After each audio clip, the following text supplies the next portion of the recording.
ನರೇಂದ್ರನಾಥ್ ದತ್ ಇನ್ನೊಂದು ಸಂಚಿಕೆ. ಇಚ್ಛೆ ಭಕ್ತನದ್ದು ನಡೆಯುತ್ತದೆಯೋ ಅಥವಾ ಭಗವಂತನದ್ದು? ಯೋಗೇಂದ್ರ ಮೋಹಿನಿ ಕಳಿಸಿದ ವ್ಯಕ್ತಿ ದಕ್ಷಿಣೇಶ್ವರದಿಂದ ಮರಳಿ ಬಂದಿದ್ದರು. ಠಾಕೂರ್ರ ಅನಾರೋಗ್ಯ ಇನ್ನೂ ಅಧಿಕವಾಗಿದೆ. ಅವರ ಗಂಟಲಿನಿಂದ ಇವತ್ತು ರಕ್ತ ಬಂದಿದೆ. ಅವರು ಭೋಜನಕ್ಕಾಗಿ ಬರಲು ಆಗುವುದಿಲ್ಲ ಎನ್ನುವ ಸಮಾಚಾರ ಹೇಳಿದರು. ಎಲ್ಲರೂ ಮೌನವಾದರು. ಠಾಕೂರ್ರ ಅನಾರೋಗ್ಯದ ಬಗ್ಗೆ ಎಲ್ಲರಿಗೂ ತಿಳಿದೇ ಇತ್ತು. ಆದರೆ ಇಷ್ಟು ಬೇಗ ಈ ಸ್ಥಿತಿ ಬರುವುದೆಂದು ಯಾರೂ ಊಹಿಸಿರಲಿಲ್ಲ. ಗಿರೀಶ್ ಕೇಳಿದರು, ರಾಂಬಾಬು, ನೀವು ವೈದ್ಯರಿದ್ದೀರಿ, ಈಗ ಏನು ಮಾಡಬಹುದು? ರಾಮಚಂದ್ರ ದತ್ತರು ತಕ್ಷಣ ಉತ್ತರಿಸಲಿಲ್ಲ. ಏನೋ ಮನಸ್ಸಲ್ಲೇ ಯೋಚಿಸುವ ಹಾಗೆ ನಿಂತು ಬಿಟ್ಟರು. ನರೇಂದ್ರ ನಿಧಾನವಾಗಿ ಹೇಳಿದ, ಯಾರಿಂದ ಇಷ್ಟೊಂದು ಆನಂದವಿತ್ತೋ ಅವರು ಇನ್ನೂ ಹೊರಟು ಹೋಗ್ತಾರೆ.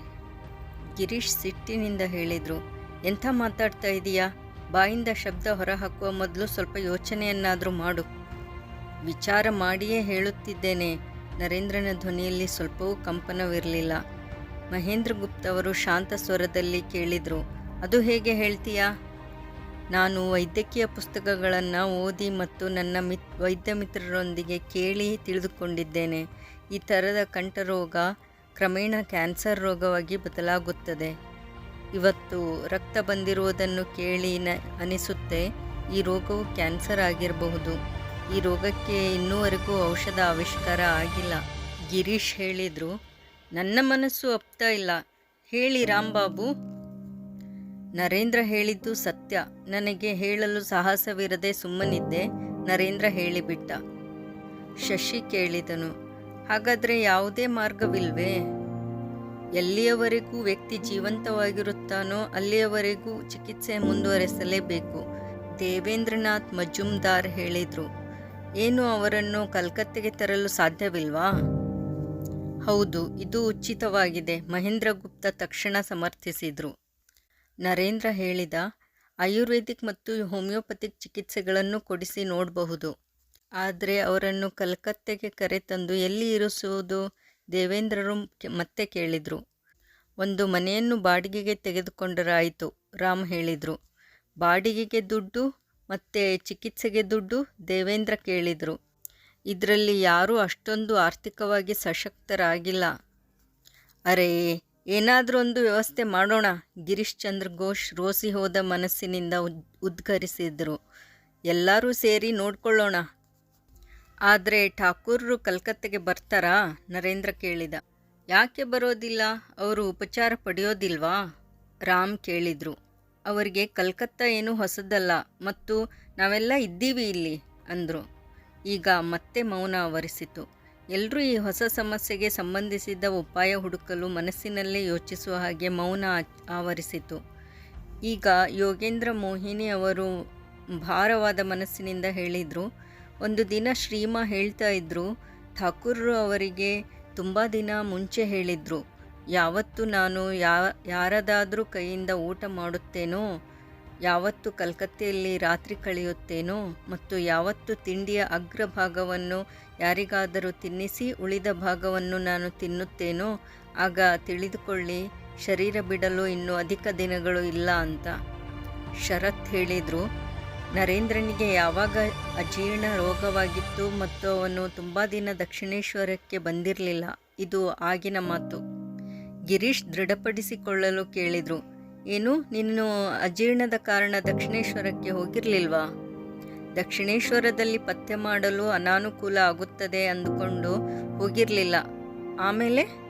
ಗಿರೀಶ್ ಶರತ್ ಕಡೆಗೆ ನೋಡಿದರು. ಒಂದು ದಿನ ಠಾಕೂರ್ರು ಬೆಳ್ಳಂಬೆಳಗ್ಗೆ ನರೇಂದ್ರನನ್ನು ಕರೆತರಲು ಹೇಳಿದರು. ಹೌದಾ? ಗಿರೀಶ್ ಮತ್ತೆ ನರೇಂದ್ರನ ಕಡೆ ನೋಡಿದರು. ಹೌದು, ಠಾಕೂರ್ರು ಬರ ಹೇಳಿದರು. ಶ್ರೀಮಾ ಠಾಕೂರಿಗೆ ಬಿಸಿ ಅನ್ನ ಮತ್ತು ಬೇಯಿಸಿದ ತರಕಾರಿ ಮಾಡಿ ಕಳುಹಿಸಿದ್ರು. ಅವರು ಅದನ್ನು ಸೇವಿಸದೆ ಮೊದಲು ನನಗೆ ತಿನ್ನಲು ಕೊಟ್ಟರು. ನಾನು ತಿಂದು ಉಳಿದದ್ದನ್ನು ಅವರು ತಿಂದರು. ಶರತ್ ಹೇಳಿದರು. ಹೀಗೆ ಮಾಡಿದ್ದಕ್ಕೆ ಶ್ರೀಮಾ ಅಸಮಾಧಾನ ವ್ಯಕ್ತಪಡಿಸಿದ್ರು. ಇದ್ದಿದ್ದನ್ನು ಸೇವಿಸಬೇಡಿ, ನಿಮಗೆ ಮತ್ತೆ ಬೇರೆ ಆಹಾರ ತಯಾರಿಸಿ ಕೊಡುತ್ತೇನೆ ಅಂದಿದ್ರು. ಠಾಕೂರ್ರು ಚಿಂತಿಸಲಿಲ್ಲ. ನರೇನ್ ಅಗ್ರಭಾಗ ತಿಂದರೆ ನನಗೇನೂ ಸಂಕೋಚವಿಲ್ಲ, ಅದರಿಂದ ಏನೂ ದೋಷವಿಲ್ಲ ಅಂದಿದ್ರು. ಆದರೆ ಶ್ರೀಮಾರಿಗೆ ಇದರ ಬಗ್ಗೆ ತುಂಬ ಚಿಂತೆ ಆಗಿತ್ತು. ಗಿರೀಶ್ ಶರತ್ರಿಗೆ ಕೇಳಿದರು, ಶ್ರೀಮಾ ಠಾಕೂರರಿಗೆ ನಂತರ ಅವರು ಹೇಳಿದ್ದನ್ನು ನೆನಪಿಸಲಿಲ್ವಾ? ಯಾರು ಮರೆತು ಬಿಡುತ್ತಾರೆ ಅವರಿಗೆ ನೆನಪಿಸಬಹುದು, ಆದರೆ ಠಾಕೂರರು ಏನೂ ಮರೆಯೋದಿಲ್ಲ. ಮಹೇಂದ್ರ ಗುಪ್ತ್ ಹೇಳಿದರು, ನನಗೂ ಒಂದು ದಿನ ಠಾಕೂರರು ಹೇಳಿದರು, ಯಾವಾಗ ತುಂಬ ಜನ ನನ್ನನ್ನು ಈಶ್ವರನ ಸಮಾನವಾಗಿ ನೋಡ್ತಾರೋ, ಶ್ರದ್ಧಾಭಕ್ತಿ ಮಾಡ್ತಾರೋ, ಆಗ ಈ ಶರೀರದ ಅಂತರ್ಧಾನ ಆಗುತ್ತದೆ ಅಂತ. ಗಿರೀಶ್ ಹೇಳಿದರು, ಹಾಗಾದರೆ ನಾವು ಏನೂ ಮಾಡೋದು ಬೇಡವಾ? ಸುಮ್ಮನೆ ಕೈಕಟ್ಟಿ ಕುಳಿತುಕೊಳ್ಬೇಕಾ?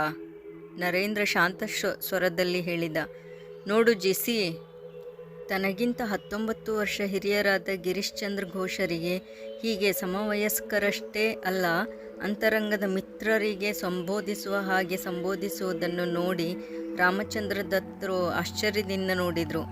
ಗಿರೀಶ್ರು ಇದಕ್ಕೆ ವಿರೋಧಿಸಲಿಲ್ಲ. ಇದು ಸಾಮಾನ್ಯ ಅನ್ನೋ ಹಾಗೆ ನಡೆದುಕೊಂಡ್ರು. ಇದು ಒಬ್ಬರಿಗೊಬ್ಬರು ಜಗಳಾಡುವ ಸ್ಥಿತಿ ಅಲ್ಲ. ನಮಗೆಲ್ಲರಿಗೂ ಗೊತ್ತಿದೆ ನಾವೆಲ್ಲ ಠಾಕೂರರನ್ನು ಎಷ್ಟು ಪ್ರೀತಿಸ್ತೇವೆ ಅಂತ. ನಾವು ಅವರಿಗಾಗಿ ಎಲ್ಲವನ್ನೂ ಮಾಡಲು ಇಚ್ಛಿಸುತ್ತೇವೆ. ಏನು ಪ್ರಮಾಣ ಇದೆ ನೀವು ಎಲ್ಲವನ್ನೂ ಮಾಡಲು ಇಚ್ಛಿಸುತ್ತೀರಿ ಅಂತ? ಒಂದರ ಮೇಲೊಂದು ಕತೆ ಹೇಳ್ತಾ ಇದ್ದೀರಿ. ನಾವೇನು ಕತೆ ಹೇಳ್ತಾ ಇಲ್ಲ. 2 ತಿಂಗಳ ಹಿಂದೆ ರೋಗದ ಆರಂಭದಲ್ಲಿ ಬೆಳಿಗ್ಗೆ 8 ಗಂಟೆಯಿಂದ ಮಧ್ಯಾಹ್ನ 3 ಗಂಟೆವರೆಗೆ ಮೌನವಾಗಿ ಮಲಗಿಬಿಟ್ಟಿದ್ರು. ಇದನ್ನು ನೋಡಿ ಶ್ರೀಮಾ ರಾಖಾಲ ಲಾಟು ತುಂಬ ಅಳ್ತಾ ಇದ್ರು. ಶ್ರೀಮತಿ ಗೋಲಾಪ ಸುಂದರಿಯವರು ಅಲ್ಲಿಯೇ ಇದ್ದರು. ಅವರು ಅಳ್ತಾ ಇದ್ರು. ಮತ್ತು ಅನೇಕ ಜನ ಇದ್ದರು. ತುಂಬ ಜನ ಕೇಳ್ತಾ ಇದ್ರು, ಏನು ನೀವು ಇನ್ನು ಯಾವಾಗಲೂ ಮೌನವಾಗಿರ್ತೀರಾ ಅಂತ. ಗಿರೀಶ್ ಮತ್ತೆ ಕೇಳಿದರು, ಆದರೂ ವೈದ್ಯರನ್ನು ನೀವು ಕರೆತರಲಿಲ್ವಾ? ಔಷಧಿ ಕೊಡಿಸ್ಲಿಲ್ವಾ? ಅವರ ಉಪಚಾರ ಮಾಡಲಿಲ್ವಾ? ಈಗ ನರೇಂದ್ರ ಗಿರೀಶ್ರನ್ನು ನೇರವಾಗಿ ನೋಡಿ ಹೇಳಿದ, ಈಗ ಸ್ಥಿತಿ ತುಂಬ ಗಂಭೀರ ಆಗಿದೆ. ನಾವು ಸೇವೆಯನ್ನಂತೂ ಮಾಡಿಯೇ ಮಾಡುತ್ತೇವೆ. ಗೊತ್ತಿಲ್ಲ ನೀನು ಸ್ಥಿತಿಯನ್ನು ಅರ್ಥ ಮಾಡಿಕೊಳ್ಳುತ್ತೀಯೋ ಇಲ್ವೋ, ಅಥವಾ ಪ್ರತಿಯೊಂದು ಮಾತನ್ನು ನಾಟಕೀಯ ಮಾಡುವುದು ನಿನ್ನ ಸ್ವಭಾವ ಆಗಿಬಿಟ್ಟಿದೆ. ಅಂತೂ ಗಿರೀಶ್ ಈಗ ಶಾಂತವಾಗಿ ಕೇಳಿದರು, ಈಗ ಏನು ಮಾಡೋದು? ನಾವು ಬಲರಾಮ್ ಬಾಬು, ಸುರೇಶ್ ಬಾಬು ಮತ್ತು ಉಳಿದ ಎಲ್ಲರಿಗೂ ಹೇಳಿ ಕಳಿಸಬೇಕು ಮತ್ತು ಕಲ್ಕತ್ತಾದಲ್ಲಿ ಠಾಕೂರರಿಗೆ ಉಚಿತ ಚಿಕಿತ್ಸೆ ಸಿಗುವ ಹಾಗೆ ನೋಡಿಕೊಳ್ಬೇಕು. ರಾಮಚಂದ್ರ ದತ್ತರು ಇದಕ್ಕೆ ಸಮರ್ಥಿಸಿದರು. ನರೇಂದ್ರ ಸರಿಯಾಗಿ ಹೇಳ್ತಾ ಇದ್ದಾನೆ, ಹೀಗೇ ಮಾಡಬೇಕು. ಆದರೆ ಸ್ವಲ್ಪ ವ್ಯಾವಹಾರಿಕವಾಗಿ ಯೋಚಿಸಬೇಕು. ದೇವೇಂದ್ರನಾಥ್ ದತ್ತರು ಈಗ ಕೇಳಿದರು, ವ್ಯಾವಹಾರಿಕವಾಗಿ ಯೋಚಿಸುವುದಂದ್ರೇನು? ಅಣ್ಣ, ಇಲ್ಲಿ ಠಾಕೂರರನ್ನು ಬಾಡಿಗೆ ಮನೆ ಮಾಡಿ ಇರಿಸಬೇಕು. ಒಳ್ಳೊಳ್ಳೆ ವೈದ್ಯಕೀಯ ಚಿಕಿತ್ಸೆ ಕೊಡಿಸ್ಬೇಕು. ಇದಕ್ಕೆಲ್ಲ ಖರ್ಚು ಕೂಡ ಆಗುತ್ತದೆ. ಇದಕ್ಕೆಲ್ಲ ಹಣದ ವ್ಯವಸ್ಥೆನೂ ಮಾಡಬೇಕಾಗುತ್ತದಲ್ವಾ? ರಾಮಚಂದ್ರರ ಮಾತನ್ನು ಕೇಳಿ ಸ್ವಲ್ಪ ಹೊತ್ತು ಮೌನ ಆವರಿಸಿತು. ಮತ್ತು ಈ ಮೌನವನ್ನು ನರೇಂದ್ರನೇ ಮುರಿದ. ನನ್ನ ಆರ್ಥಿಕ ಪರಿಸ್ಥಿತಿ ವಚನ ಕೊಡುವ ಹಾಗಿಲ್ಲ. ಆದರೆ ಠಾಕೂರರ ಸೇವೆ ಮತ್ತು ಅವರನ್ನು ನೋಡಿಕೊಳ್ಳುವ ಜವಾಬ್ದಾರಿ ನಾನು ತೆಗೆದುಕೊಳ್ಳುತ್ತೇನೆ. ನನ್ನ ಜೊತೆ ನನ್ನ ಮಿತ್ರರಿದ್ದಾರೆ. ಆ ವ್ಯವಸ್ಥೆಯನ್ನೆಲ್ಲ ನಾವು ನೋಡಿಕೊಳ್ಳುತ್ತೇವೆ. ದೇವೇಂದ್ರರು ನಿಧಾನವಾಗಿ ಹೇಳಿದರು, ಹಣದ ಕುರಿತಾಗಿ ನನ್ನ ಸ್ಥಿತಿಯೂ ಹೀಗೆಯೇ ಇದೆ. ಮತ್ತೆ ಮೌನ ಆವರಿಸಿತು. ಇದರ ತೀವ್ರ ಪ್ರಭಾವ ಗಿರೀಶರ ಮೇಲೇ ಆಯಿತು. ಹಣದ ಯಾವುದೇ ಚಿಂತೆ ಇಲ್ಲ. ಹಣದ ವ್ಯವಸ್ಥೆ ಆಗದೇ ಇದ್ದರೆ ಎಲ್ಲ ಖರ್ಚು ನಾನೇ ನೋಡಿಕೊಳ್ತೇನೆ. ರಾಮಚಂದ್ರ ದತ್ತರು ಗಿರೀಶ್ರನ್ನು ಕಠೋರವಾಗಿ ನೋಡಿ ಕೇಳಿದರು, ನೀನು ಎಲ್ಲ ಖರ್ಚು ಹೇಗೆ ನೋಡಿಕೊಳ್ತೀಯಾ? ನಾನು ನನ್ನ ಮನೆಯನ್ನು ಮಾರ್ಬಿಡ್ತೀನಿ. ಯೋಗೇಂದ್ರ ಮೋಹಿನಿಯವರು ಕೇಳಿದರು, ಏನು ಠಾಕೂರರು ಕಲ್ಕತ್ತಾ ಬರಲು ಒಪ್ತಾರಾ? ನರೇಂದ್ರ ಸೌಮ್ಯವಾಗಿ ನಕ್ಕು ಹೇಳಿದ, ಇದನ್ನೇ ನೋಡಬೇಕಾಗಿದೆ. ಇಚ್ಛೆ ಭಕ್ತನದ್ದು ನಡೆಯುತ್ತದೆಯೋ ಅಥವಾ ಭಗವಂತನದ್ದು?